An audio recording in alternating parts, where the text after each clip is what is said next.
listening to Opie and Anthony. On the virus, Sirius-XM. Alex from the Ice Road Truckers. How are you, sir? How you doing, sir? Debogorski. Can we start with the truck, Alex? We're all talking about your truck. What truck? That's your truck outside, isn't it? Yes, it is. Okay. That thing is the biggest truck we've ever seen in the New York area, and It's the record, right? I think We're he's set trying to the get record. we're trying to get into Guinness. It's 430 inches, 45 feet long. 45 feet long. The red giant. He's it's still a work in progress, even though it's just about completed. The CB radio's you got still on the that. floor, and yeah. a couple items. Nice. The hydraulics. I don't know if you noticed. There's two screens on the side. They're Yeah. 5 by 11 feet. Those screens come out, and they're supposed to lift up to roof height. That's made, but Really? LED television screens, but they aren't lifting yet. They just stay down low. And you got that truck into New York in one piece, or did you break it down? Well, this took us 2 days. It was yesterday. 2 days. We thought we were finished yesterday. All we could find was low bridges and nice highways that fit the truck, except only meant for cars. Yeah. To get it inside, then we had. Yeah. Did you have a problem at the GWB, I'm hearing? Well, we had a whole new set of permits. We're going on Fox and Friends here shortly, and we thought we'd blown the show because we just couldn't get in. Couldn't get in, yeah. And we got one of the escort services brought us in, and everything they decided to hold us over, and everything worked out well. I go good for crazy you. just driving an Escalade around these goddamn streets. I couldn't imagine trying to navigate that thing through some of the streets. Well, you in, notice New that York the steering axle right in the middle, eh? City. Yeah, oh, is that it? Well, So I you mean, kinda- it helps. Yeah. The truck is so long, if it didn't have the axle in the middle of the track, you'd be wiping out every corner. No, the truck would just bend. It needs that for support. Plus Yeah.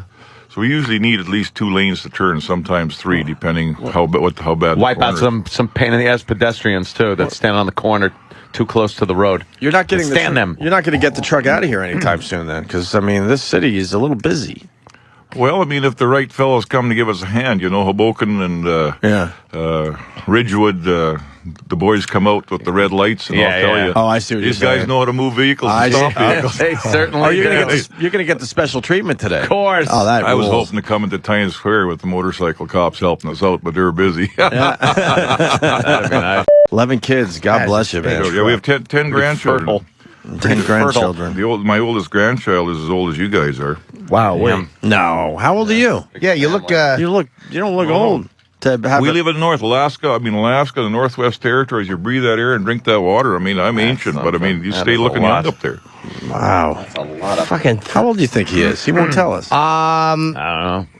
Can't figure Now that I out. know that he's got. He says he's got kids. You couldn't have kids as old as we are, but you have. I bet he does. Nah, no way. I'm 95. Really, the Alaskan water air. and the air up there is just perfect. It'll keep anything, Preserves you. I'm worried if I stay here more than 2 days, I'm going to start to sag as I Yeah, cool you out. probably will. Get out of Dodge, man. Melt a little bit. The now you'd been driving a truck up there for years. What did you think when you were approached to do a TV show based on this? Was it kind of like, what are you talking about? This is just my job. No.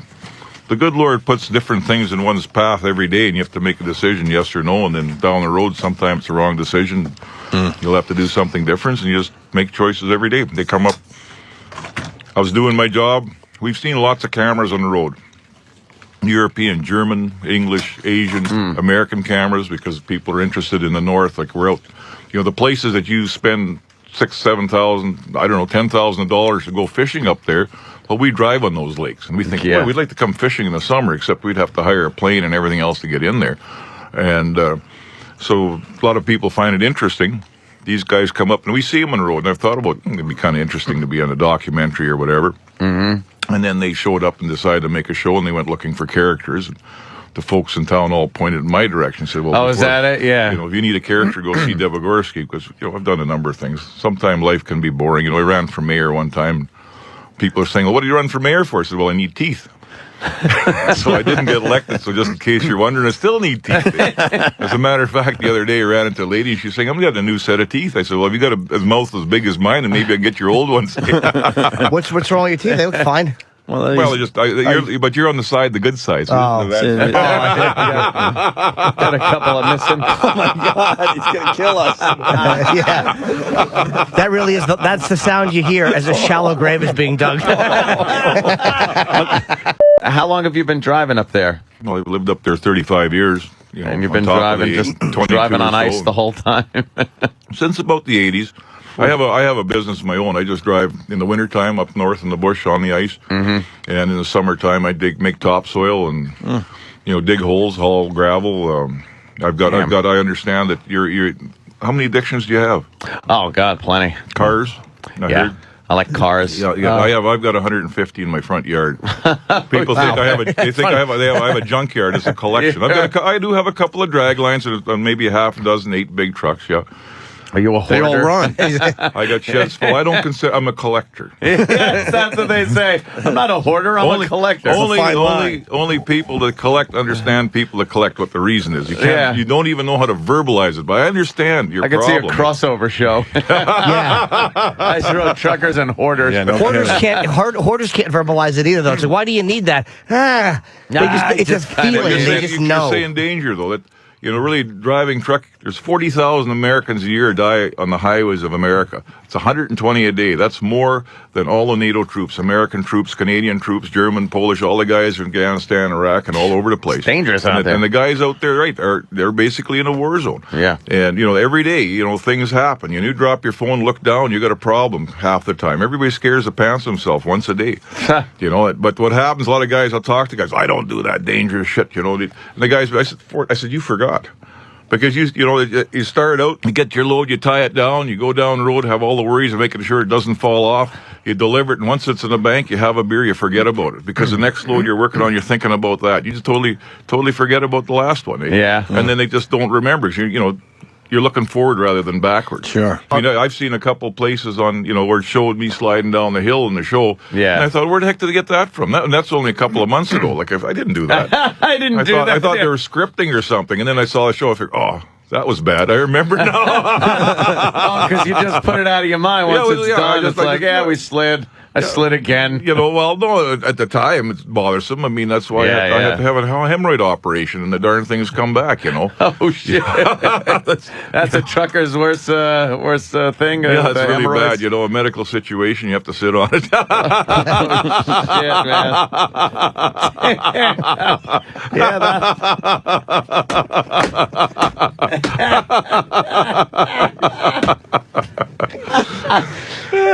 Jesus. A lot of people call me that, but I'm not him. I'm sorry to disappoint you. Yeah. I hear you. I've seen a few episodes where guys are driving and you'll hear a noise and be like, uh-oh, I got to get out. And the bundling up of getting out, because what's the temperature? Well, I mean, it's like you guys. You're all sitting, what here, commando? What do you call it down here or something? You guys don't got underwear on. I have underpants. You got up north, you wear underwear. I mean, I had them with me. I had them on the other day in Hoboken. The wind was blowing. It was really cool. You wear it's like light T-shirt material, but it's full body. Full body, right? That's for the fall. And then you go heavier and heavier, and then the winter comes. I mean, you're walking around in your shirt sometime, you look like you got nothing on. You're really tough, but really got long johns on, and they're keeping you warm. What kind of temperatures so you dress for it. You put one balaclava on. If the wind starts howling, starts hitting 60, 70, 80, 100 below, you put a second balaclava on to cut the wind. Below. You got a snow machine suit over top your clothes, which are over top of your long johns. You got all these layers on there. It's comfort. Like 45 below, until it's fantastic. The air is crisp and clean. At night, the northern lights, and you see them, you can actually hear them. You can hear them crackle just from the cold. They change color. It's fantastic. And even in the big storms and blowing, it's 100 below. It's neat to be out there. As long as you're dressed for it. If you're not dressed for it, you're only going to... dead. Well, what happens is when hypothermia starts setting in, and you really get cold, you start feeling hot, even though you're freezing. And a lot of guys, you'll find them frozen in the snowbanks. You start taking your clothes off until you're naked. You feel so hot, and it's the exact opposite because of the way the brain works. Yeah. And there you are running through the snowbanks and... The biggest nightmare thing is if the wolves don't drag you away, or the coyotes or the wolverines or the they might find you. Yeah, 100 below. Space is like 300 below. Space. That's how cold space is, right? It's like 300 degrees below zero, I think. It's almost space. Yeah. Well, just take... You're a third of the way to space. You'd have to eat a tablespoon of maple leaf lard every morning. That helps make and also that's a natural way of getting rid of wrinkles. You just have a tablespoon of lard every morning till the wrinkles disappear. You don't have to use Botox. Wait, you eat it? It's naturopathic. Oh, boy, Jimmy's going to go find some good stuff now. Because as you see, like, you don't have many wrinkles because you're a little heavier, so as you fill out, the wrinkles disappear.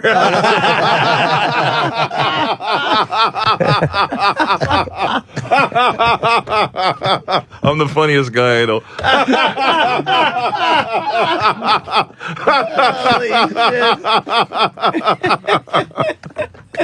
He's the funniest guy he knows. Oh, Take every opportunity I can laugh at one of my jokes. I love Alex. Yes, I saw. I got to read your book now. Do you love me? Well, not in that way. So. I'm taking donations, anything over 20, because I can't count under 20. Yeah, buy a new set of teeth. You're buy just- some clothes for the kids. We haven't even talked about your book, and you sold me. I got it now. I'm just listening to you. I gotta read this book, King of the Road. Now, I just have to. It's my memoirs. True tales from a legendary ice road There's trucker. always things happening around me ever since I was young. Not You're not not- always good things. You know? When it's 40, 50, and well, you even said 100 degrees below, and you're dressed for it, but aren't you nervous that if something happens to your rig, now you're out there in the elements? Well, the problem is we live That's there. what I would be freaked One of the out problems about. is that some guys do freeze to death, not dressed properly. People that live there, because you take it, when you live there, you take it for granted. You get in your car, you drive your truck, things always run. A lot of people, most people don't go prepared. I tend to, when I go on the road, I've got lots of stuff. I have no room in the truck because I got tools and I got parts. I carry tow. Yeah, 'cause you're by I got yourself tow. out I got a there. big Yeah. tow rope. You know, be surprised. Like a lot of people, they don't have this stuff. I can pull other trucks out of the ditch, especially if I'm loaded, and dress for it. A lot of people, you get used to everything running, you get used to warm, and then all of a sudden something happens and you're stuck. And that's where the problem. Because you're used to it, you don't prepare. You'd be surprised how little Northerners that live in that stuff don't prepare. You know, Take it some for granted, Aboriginal people and stuff, they just take it for granted. They're traveling in the land, they're not geared up good enough, and then something happens. You know, a bunch of coincidences. The machine breaks down. The guy that said he's going to meet you didn't show up. You know, maybe you go through the ice or go into overflow and get wet on top of all this. What's going through overflow? And your mattress overflows. When we're on the ice, a lot of times as the lake settles, you know, as the snow builds up, the ice it'll push like the whole lake. I mean, anything on that ice is creating weight. When you got a whole lake and it's got a foot of snow or 2 feet of snow, maybe the weather warmed up, maybe it rained a bit, makes that, It's pushing the ice down. and then the ice pushes down, and then you get some water The layer of water comes on rising. top. the first time you saw that, did you think you were drowning or you were about to go through the fucking lake? We do have on occasion. For instance, there was a time it come when there's overflow, and it's only we know that there's at that point there we knew that there was a stream that was flowing in that area, or a river that was potentially crossing the road. So you're not sure if it wore the road, because ice will not stay. Like ice might be 3 feet thick, but it doesn't stay 3 feet thick. It gets thicker, but sometimes it gets thinner. As you drive on it, or there's currents, it'll wear out, so it might get thinner in it. You know, depending on what the currents are doing. And there was lots of overflow there. It was fairly deep, so I turned the truck around, put the chains on all 4 wheels in the back, and then the first time I learned the hard way. The first time I did this, left the mud flaps down, but tie your mud flaps up and then back the mud flap end of the truck, the back end of the truck, into the overflow and break ice with the trailer. Oh, you know, and then so that if it's going to sink, the trailer would go down. And Yeah, the truck is still right. on The the ice. trailer's going to go first. Back the truck through the chains shit. give you traction because you don't want to get inside that overflow, like 2 feet of water at 25 below, and all of a sudden here you spin out and you got to go and stand in this water up to and lay down or try to get chains on. So you make sure you get chains on, back through the bust all the ice with the trailer, which the boss probably doesn't like to see, but he does want to get the load there. Like the first time, took the mud flaps off because I left the mud flaps down because the ice in the top. Why take them off? Well, because when the truck goes through and it breaks the ice, well, all of a sudden the mud flaps are hanging in the water, and the tires are pushing the mud flaps against the ice, turning, and they rip the mud flaps off. Okay. And they get excited about that. I mean, I don't have to worry about the truck. I own the truck, but the guy owns the trailer. You know, when you bring the trailer back and there's parts missing off it, you know, they get a little mad. You know, like when you do your pre-trip, you put down missing mud flaps before you start the trip, but you wait till after the trip. Banged up reefer. Well, my truck is a little short, so the reefer's probably going to hit the headache racks. You do the pre-trip. But reefer's banged up. You know. You pre-break it. I pre-broke it on the paperwork. Yeah. Little tricks of the trade. Anyway. Whoops. The Virus. Sirius-XM. This is the Opie and Anthony Show.